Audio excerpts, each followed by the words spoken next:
전능하사 천지를 만드신 하나님 아버지를 내가 믿사오며 그 외아들 우리 주 예수 그리스도를 믿사오니 이는 성령으로 잉태하사 동정녀 마리아에게 나시고 본디오 빌라도에게 고난을 받으사 십자가에 못 박혀 죽으시고 장사한 지 사흘 만에 죽은 자 가운데에서 다시 살아났으며 하늘에 오르사 전능하신 하나님 우편에 앉아 계시다가 저리로서 산자와 죽은 자를 심판하러 오시리라. 성령을 믿사오며 거룩한 공회와 성도가 서로 교통하는 것과 죄를 사하여 주시는 것과 몸이 다시 사는 것과 영원히 사는 것을 믿사옵나이다. 아멘.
그 아버지가 정한 때까지 후견인과 청지기 아래에 있나니 이와 같이 우리도 어렸을 때에 이 세상의 초등학문 아래에 있어서 종로를 하였더니 때가 참에 하나님이 그 아들을 보내서 여자에게서 나게 하시고 율법 아래에 나게 하신 것은 율법 아래에 있는 자들을 속량하시고 우리로 아들의 명분을 얻게 하려 하심이라.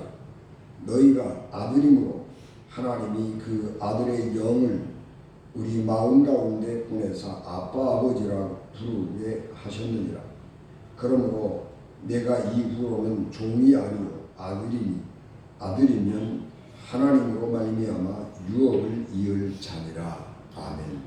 기도하겠습니다. 은혜가 충만하신 아버지 하나님, 저희들에게 성령을 충만하게 하시고 하나님의 능력과 권능을 충만하게 하옵소서. 말씀을 전하는 이 종에게 영역을 갑절이나 더해 주시고 하나님께서 주신 생명의 말씀을 온전히 전하게 하옵소서. 예수님 이름으로 기도하옵나이다. 아멘. 사람은 시간을 구별할 줄 아는 존재입니다. 시간이라고 하는 것은 동일한 속도로 동일하게 흐르는 것 같지만 우리가 경험하는 시간은 동일하지 않습니다. 시간의 흐름이 다르고 속도가 다르고 시간을 경험하는 것들이 달라지는 것입니다. 그래서 시대를 구별할 때에는 어떤 중요한 역사적인 사건을 중심으로 구별을 합니다. 우리가 살아가는 사건들 중에서 일어나는 수없이 많은 일들이 있는데 그 모든 일들이 우연히 일어나는 것이라고 우리는 생각하기 쉽습니다. 그러나 어떤 사건이 일어난다고 하는 것은 그 사건을 전후에서 수많은 전조현상들이 있고 그리고 그런 일들에 대해서 사람들이 대처하지 못하고 올바로 대응하지 못했을 때에 우리가 재난이라고 느껴질 만한 엄청난 사건들이 발생하게 되는 것이죠. 여러분, 우리가 지진이 일어난다고 할 때에 갑자기 어느 날 지진이 일어난 게 아니죠. 그 지진이 일어나기 전에 수없이 많은 전조들이 있었죠. 그래서 작은 진동들이 쭉 있어왔고 지진, 크고 작은 지진들이 수없이 많이 발생하다가 어느 날 갑자기 재난 같은 큰 지진이 발생하게 되는 것입니다. 그렇기 때문에 우리가 일어나고 있는 사건들이 우연이 아니고 그런 수없이 많은 전조들을 우리에게 가르쳐주고 대비할 수 있는 시간을 충분히 주고 우리로 하여금 알아차리게 하고 그리고 일어나는 것이죠. 그래서 그런 사건들을 중심으로 우리가 우리의 시기들을, 역사들을 구별해 나가는 것입니다. 우리 인간은 달력을 만들어서 활용을 하고 해를 기록을 하지요. 여러분, 우리가 달력을 만든다고 할 때에 이게 그냥 만들어진 게 아니고 엄청나게 많은 사람들이 노력을 많이 했습니다. 그리고 새해의 기준을 어디를 삼을 것인가 그런 연구들을 많이 하죠. 그런데 사람들이 생각하기에 새해는 그래도 동지를 기점으로 해서 세우는 게 좋겠다 그렇게 생각을 하는 거죠. 여러분, 영국의 스톤헨지라고 유명한 역사 유적지가 있는데 스톤헨지가 뭐 하는 곳인지 아무도 모르죠. 왜 사람들이 그 어마어마한 돌멩이를 갖다가 기둥으로 그 허벌판에 그렇게 동그랗게 세워놨을까? 아무리 생각해봐도 그것을 알 수가 없는데 지금 와서 우리가 연구해보면 어렴풋이 아마 동짓날 햇살을 분별하기 위해서 세운 게 아닌가 그런 생각을 하는 거죠. 우리 인류 역사 가운데 기념비적인 그 건축물들이 있는데 그 건축물들이 왜 그렇게 세워졌는지를 잘 모르지만 다 그런 것들이 시간을 측정하기 위해서 지은 것이 아니냐, 그런 생각들을 하게 되는 것이죠. 그래서 사람들이 보편적으로 보면 동지를 기점으로 해서 새해를 삼는 것이 좋겠다, 그런 생각을 하게 된 것입니다.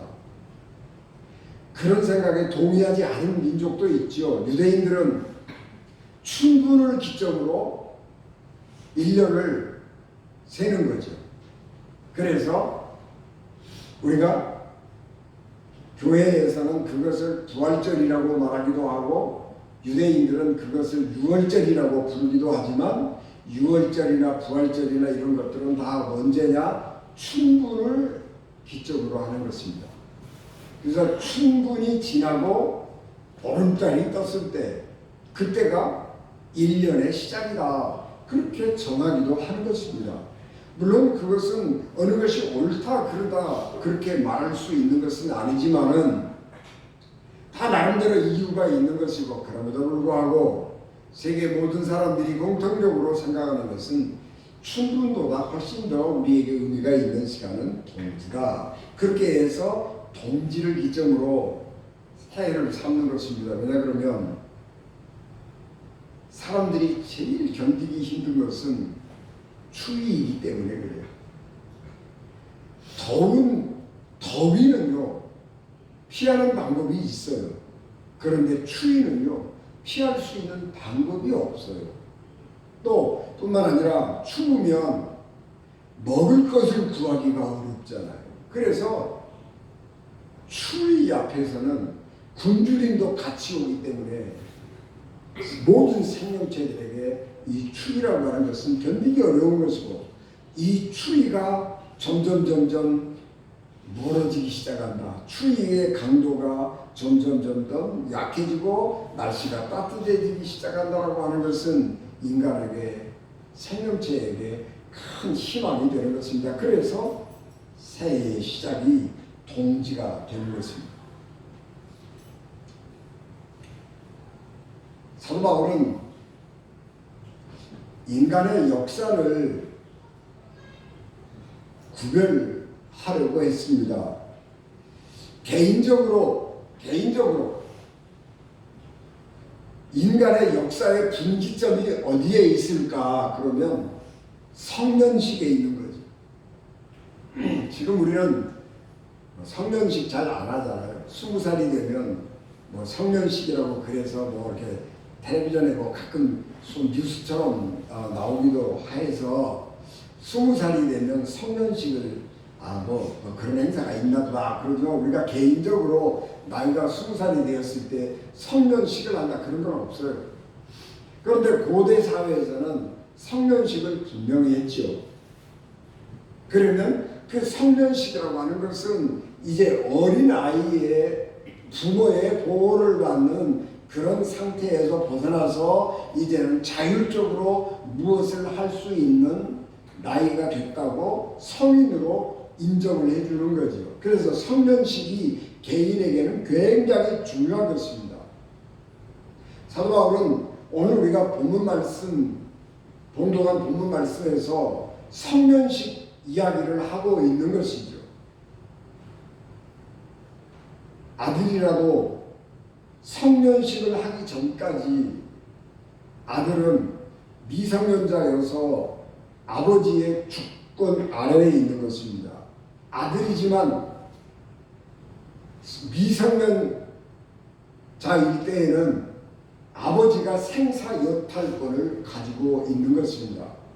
가부장적 사회, 특별히 로마 사회에서 이 가부장적인 제도가 견고하게 사회적으로 자리를 잡았기 때문에 가장은 가족의 모든 것을 결정할 권리가 있는 것이고, 특별히 자녀에 대해서 아버지는 생사여탈권을 갖는 것입니다. 그것은 조언과 같은 것입니다. 그런데 조언과 다른 것은 뭐냐 그러면, 아버지가 나중에 유산을 물려주었을 때에 이 아들이 내 유산을 잘 보존하고 우리 가문을 발전시킬 것이냐 하는 것이 굉장히 걱정스럽고 염려스럽기 때문에 훈련을 잘 시키는 거예요. 교육을 잘 시키는 겁니다. 그래서 아주 훌륭한, 아주 탁월한 노예, 종을 고용을 해가지고 그 아들에게 교육을 시키는 거죠. 그리고 보호해주고 돌봐주게 하는 것입니다. 그래서 로마 시대에는 그리스 출신들의 인기가 높았습니다. 그리스는 천문학, 철학 이런 인류 문명이 꽃피웠던 곳이기 때문에 그리스 출신들의 선생님들을 모셔서 아들의 가정교사 겸 보호자로 삼아서 철학, 수학, 천문학 이런 학문들을 가르친 것이죠. 그리고 성년이 되면 성견식을 하고 이제는 후견인을 다 없애고 자율적으로 독립적인 한 인간으로 살아갈 수 있도록 한 것입니다. 그래서 개인에게 있어서 굉장히 중요한 것은 성년식인 것입니다. 그리고 때가 되면 아버지가 날짜를 정해서 때가 되면 자기의 유산을 물려주고 그리고 이제는 네가 인생을 아름답게 살아가거라. 그리고 독립시켜주는 거예요. 사도 바울은 인간의 이런 성년 의식을 빗대어서 인류 역사를 구별하고 있는데 그 구별의 때가 언제냐? 예수 그리스도의 탄생 사건인 것입니다. 하나님께서 인간을 구원하시기 위해서, 죄인을 구원하시기 위해서 노력을 많이 했죠. 여러 가지 인간을 구원하기 위한 노력을 많이 했는데 별로 효과가 없었습니다. 그래서 하나님께서 아브라함을 택해서 한 민족을 삼으시고 내가 이 민족으로 인해서 하나님을 어떻게 섬기는가를 보여주고 이 세상에 구원의 소식을 알려야 되겠다. 그렇게 생각을 하고 아브라함을 택해서 하나님의 백성 삼으시고 그 백성들과 교류하시고 교제하시면서 하나님이 어떤 분인지를 세상에 알리셨습니다. 그런데 하나님의 백성인 이스라엘도 자꾸 범죄하고 타락하고 하나님으로부터 멀어져 가는 거예요. 그래서 하나님이 그 이스라엘 백성들을 하나님의 백성으로 잘 양육하기 위해서 선지자도 보내고 예언자도 보내고 그래서 이스라엘 백성들이 멀어질 때마다 징계하고 선지자를 통해서 교훈하고 가르치시고 나서 하나님께로 돌아오게 했는데 그거 가지고 안 된 거예요. 그래서 하나님께서 때가 되면 아들 예수 그리스도를 이 땅에 보내신 것입니다. 그래서 인류 역사는 예수 그리스도의 탄생을 기점으로 해서 달라지는 거예요. 예수 그리스도의 탄생 전 그리고 예수 그리스도의 탄생 후가 역사적으로 확연하게 구분되는 것입니다. 여러분 세상에 수없이 많은 종교들이 있지만 인류 역사에 기독교만큼 공헌한 종교가 없고 인류 역사에 수없이 많은 성인 군자들이 태어나서 사람들에게 삶의 방향을 제시하고 삶을 옳은 길로 바른 길로 이끌려고 했지만 예수 그리스도만큼 인간의 삶을 근본적으로 바꾼 인물은 없습니다.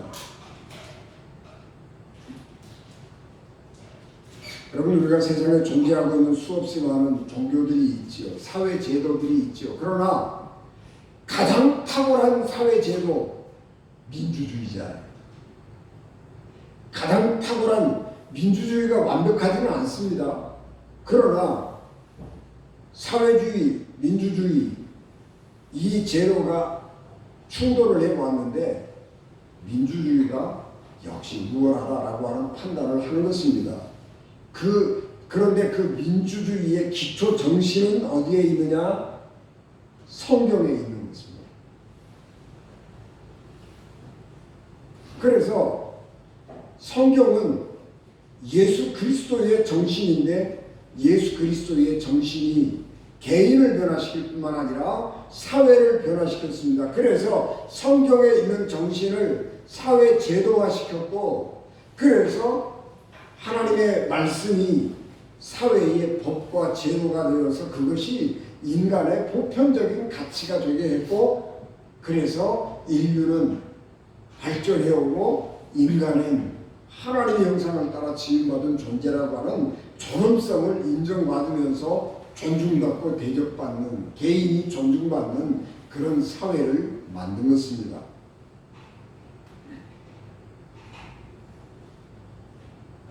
그래서 인류 역사는 그렇게 엄청나게 차이가 있게 된 것입니다.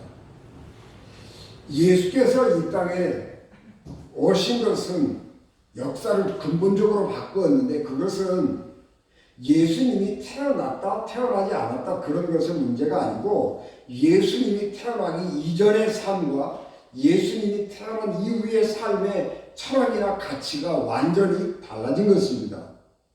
하나님께서 이스라엘 백성들에게 하나님의 백성으로 이렇게 살아라 그리고 주신 것은 율법입니다. 율법 그 자체만 가지고도 굉장한 진보된 법률이고 사회제도죠. 유대인의 율법만큼 약자를 보호하고 약자를 존중해주는 제도는 없습니다. 선진국은 어떤 나라냐 그러면 약자들을 배려하고 약자들이, 사회적인 약자들이 불편을 느끼지 않고 동등하게 살아갈 수 있는 법과 제도, 그런 이념들을 확보하고 있느냐 아니냐 하는 데 따라서 달라지는 거지. 돈이 많다고 선진국이 아니죠. 유대인의 율법은 그렇게 약자들에 대한 보호, 약자들의 권리를 증진하는 데 굉장한 공헌을 한 것입니다. 그럼에도 불구하고 율법이 가지고 있는 한계는 분명한데, 사람을 피동적인 존재, 수동적인 존재로 만든 것입니다. 그래서 하지 말아라 그건 안 해야 되는 것이고, 해라 그러면 해야 되는 거예요. 율법은 사람의 삶을 당위 가지고 결정하는 거예요. 당위. 사람이라면 마땅히 이렇게 해야 된다 라고 하는 것인데, 그게 굉장히 애매모호한 경우가 많아요. 율법에 하지 말아라, 해라 이렇게 규정이 되어졌는데, 우리 삶이라고 하는 것은 너무 복잡하기 때문에 그렇게 문자적으로 해라, 하지 말아라 이런 것을 구별하는 게 쉽지 않아요. 안식일을 기억해서 거룩하게 지켜라. 그런데 안식일을 거룩하게 지키는 게 뭐예요? 어떻게 안식일을 지키는 게 거룩하게 지키는 거예요? 애매한 거예요. 이스라엘은 지금도 그 문제를 가지고 골머리를 썩는 거예요. 그래서 사람들이 그것 때문에 논쟁하고 다투는 거예요. 한계를 가질 수밖에 없어요. 왜냐 그러면 수동적이고 피동적인 인간으로 살아갈 수밖에 없기 때문에 그래요. 그런데 예수 그리스도가 이 땅에 오셔서 우리에게 주신 율법은 뭐냐? 주신 예수 그리스도가 우리에게 보여주신 정신은 뭐냐 그러면, 피동적인 존재에서 능동적인 존재로 살아가려는 거예요. 그냥 아무 생각 없이 하나님이 말씀하신 것에 대해서 순종하고 사는 존재가 아니고, 이제는 능동적으로 자기가 생각하고 분별하고 이게 하나님의 뜻이라고 생각할 때에 그 하나님의 뜻을 향해서 과감하게 자신을 투신할 수 있는 그런 존재가 되어서 살아가라라고 하는 것입니다. 그것은 예수님이 우리에게 보여주신 삶의 기준은 간단해요. 그것은 사랑이라고 하는 거예요. 하나님을 사랑하느냐? 사람을 사랑하느냐? 그러면 무엇이든지 해라 라고 하는 것이 하나님께서 우리에게 주신, 예수 그리스도를 통해서 주신 정신입니다. 여러분, 우리 사회 법과 제도도 그런 거죠. 규제를 우리가 없애자, 사회적인 어떤 규제를 없애자라고 하는 것은 뭐냐 그러면, 이런 거는 하면 안 된다, 이런 거는 하면 안 된다, 이런 거는 하면 안 된다, 그 법을 잔뜩 만들어 놓고 이거를 하지 말라는 거예요. 그게 규제예요. 그런데 규제를 푸는 것은 뭐냐 그러면 이렇게 하라는 거예요. 이렇게 해라, 이렇게 해라, 이렇게 해라. 그렇게 해서 할 수 있도록 규정을 정해주면 훨씬 사람이 능동적으로 되는 거예요. 율법은 하지 말아라, 하지 말아라. 그런데 예수님의 법은 하나님을 사랑하느냐? 네가 사람을 사랑하느냐? 그러면 사랑 따라서 행해라. 그렇게 말씀하는 거예요. 그러니까 그것이 법이라고 하는 것이 훨씬 간단해졌지만 삶을 훨씬 더 능동적으로 만들고 훨씬 더 책임적 존재가 되게 하는 것입니다. 하나님이 원하시는 것은 그런 거예요. 하나님이 원하는 인간은 책임적 존재가 되는 데 있는 것입니다. 그래서 하나님이 우리가 신앙생활 하면서 경험을 많이 해보면 예수 그리스도를 우리가 처음 믿던 그때에는요, 은사 체험도 많이 하고 은혜 체험도 많이 하고 기도하면 기도 응답도 잘 일어나고 그렇습니다. 그런데 우리의 믿음 생활의 연조가 점점 길어지면 그런 하나님의 직접적인 개입이나 하나님의 직접적인 응답이나 이런 것들은 좀 뜸해져요. 그리고 나서 우리가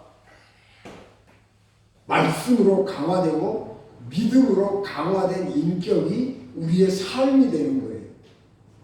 그래서 우리가 믿음 따라서 살아가는 것이고 하나님의 말씀을 따라서 내가 분별하고 판단하고 행동하는 거예요. 그래서 성숙한 인격, 예수 그리스도를 닮은 인격으로 이 세상 가운데 살아가는 사람이 되게 하는 것입니다.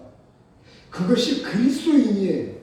그리스도인은 성경에 하지 말아라 해라 그런 것은 성경에 그렇게 써있기 때문에 해야 되고 하지 말아야 되는 것이 아니라 하나님의 사람이라고 하면 사랑으로 행해야 하는 것이고 하나님을 닮은 사람으로 살아가야 하는 것이고 하나님이 행했던 것처럼 예수 그리스도가 말씀하시고 행동하셨던 것처럼 우리도 그렇게 행동하고 살아가는 사람이 되는 것입니다.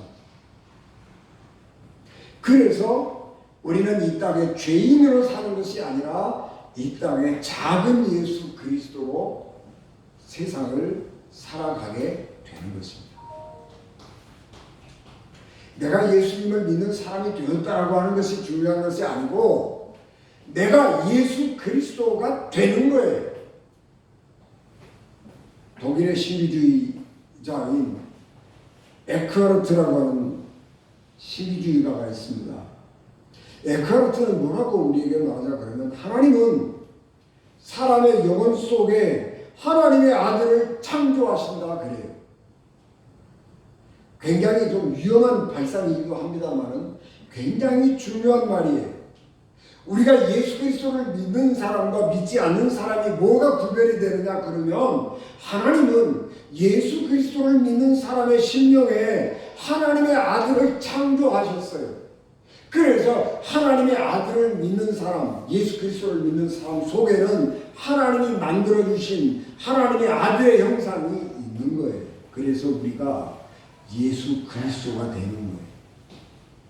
그래서 우리가 세상의 빛이 되는 것이고 세상의 소금이 되는 거예요. 하나님의 아들이 아닌 사람은 누구예요? 하나님을 믿지 않는 사람은 누구예요? 그 속에 하나님이 아들 예수 그리스도의 형상을 창조해 주지 않는 존재. 그 사람은 하나님의 백성이 아니에요.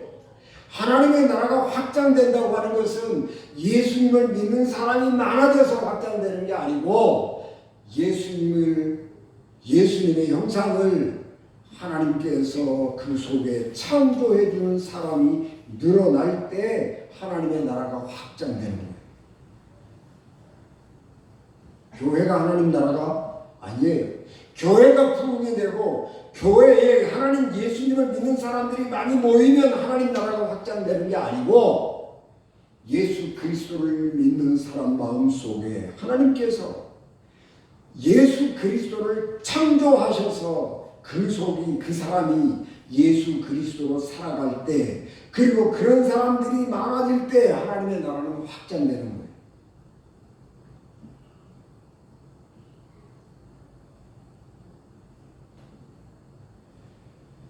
그래서 우리가 예수 그리스도가 되어야 되는 거예요. 우리는 그것을 경험했어요. 왜냐 그러면 예수 그리스도가 이 땅에 태어났어요. 그리고 예수 그리스도가 어떻게 살았는가 하는 것을 우리는 본 사람이에요. 예수 그리스도를 본 사람하고 예수 그리스도를 보지 않는 사람하고는 삶의 질이 다른 거예요. 그래서 예수님을 모르는 사람들하고 예수님을 믿지 않는 사람하고 예수님을 믿는 사람하고는 달라져야 되는 거예요. 왜냐 그러면 본 사람이기 때문에 그래요. 본 사람하고 보지 못한 사람하고는 달라요. 예수 그리스도에 대해서 배운 사람하고 예수 그리스도에 대해서 배우지 못한 사람하고는 달라요. 우리는 예수 그리스도를 본 사람이고 우리는 예수 그리스도를 배운 사람이에요. 그러면 예수 그리스도를 모르는 사람하고 예수 그리스도를 배워본 적이 없는 사람하고는 달라져야 돼요. 그래서 성령께서 에크하르트가 얘기했던 것처럼 우리 속에 하나님이 예수 그리스도를 창조하셔서 우리로 하여금 우리 속에 정한 영혼, 깨끗한 영혼, 거룩한 영혼을 가지고 살아가는 사람이 되는 것입니다. 이제는 우리가 새로운 시대를 살아가는 사람이죠. 새로운 시대. 여러분 제가 은진이 아침에 썼습니다만은 오늘 우리들의 시대가 이렇게 가서는 안 된다고 하는 자각을 전부 하고 있는 거예요. 이렇게 살아서는 안 된다. 특별히 우리 2023년 지나면서 자연재해를 너무 많이 겪었어요. 아니다. 이렇게 살아서는 지구가 생명이 존재할 수가 없는 행성이 되고 만다. 바꾸자. 그런 자각을 많이 하지만 실천하는 사람은 많지 않아요. 새 시대는 분명하게 도래하는 것이고 새 시대에 맞는 삶을 살아야 하는 것입니다. 오늘 우리 그리스도인들이 그 일을 앞장서서 살아가는 사람이고 새 시대가 도래하고 있다고 하는 것, 그것을 우리가 기억해야 하는 것입니다. 그래서 누가복음 5장 37, 38절 새 포도주를 낡은 가죽부대에 넣는 자가 없나니 만일 그렇게 하면 새 포도주가 부대를 터뜨려 포도주가 쏟아지고 부대도 못 쓰게 되리라. 새 포도주는 새 부대에 넣어야 할 것입니다. 우리는 과거의 믿음을 버려야 합니다. 과거의 생각도 버려야 합니다. 과거의 행실도 버려야 합니다. 오직 예수 그리스도의 영을 가진 사람으로 예수 그리스도를 닮은 사람으로 살아야 합니다. 로마서 13장 11절에서 14절 또한 너희가 이 시기를 알거니와 자다가 깰 때가 벌써 되었으니 이는 이제 우리의 구원이 처음 믿을 때보다 가까웠습니다. 밤이 깊고 낮이 가까웠으니 그러므로 우리가 어둠의 일을 벗고 빛의 갑옷을 입자. 낮에와 같이 단정히 행하고 방탕하거나 술 취하지 말며 음란하거나 호색하지 말며 다투거나 시기하지 말고 오직 주 예수 그리스도로 옷 입고 정욕을 위하여 육신의 일을 도모하지 말라. 그렇게 말씀했습니다.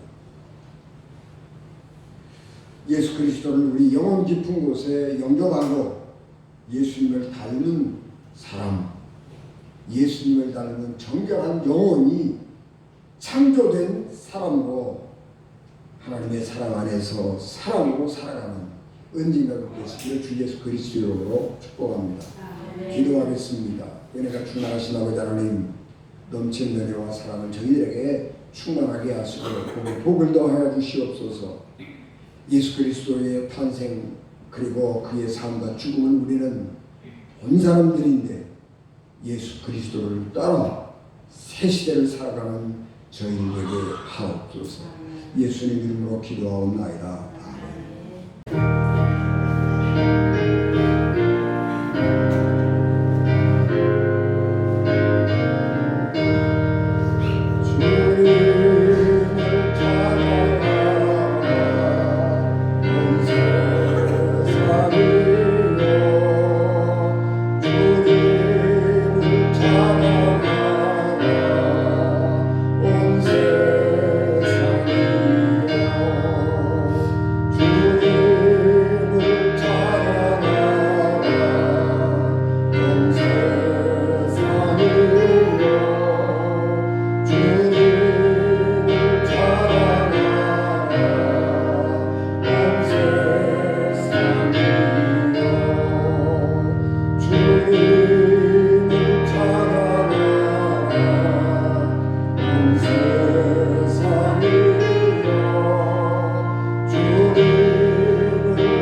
길이요 진리요 생명이 되셔서 우리를 하나님 나라로 인도하신 예수 그리스도의 은혜와 죄인들을 구원하시려고 자기 아들을 십자가에 버리신 하나님 아버지의 극진하신 사랑하심과 성령님의 감동 강화 역사 위로 교통되게 주관하시니 피값으로 세우신 우리 은진 교회와 예배를 마쳐 돌아가는 사랑하는 성도들 신령과 가정과 기업과 자녀들 위해 지금부터 영원히 함께 하시기를 간절히 축원하옵나이다. 아멘.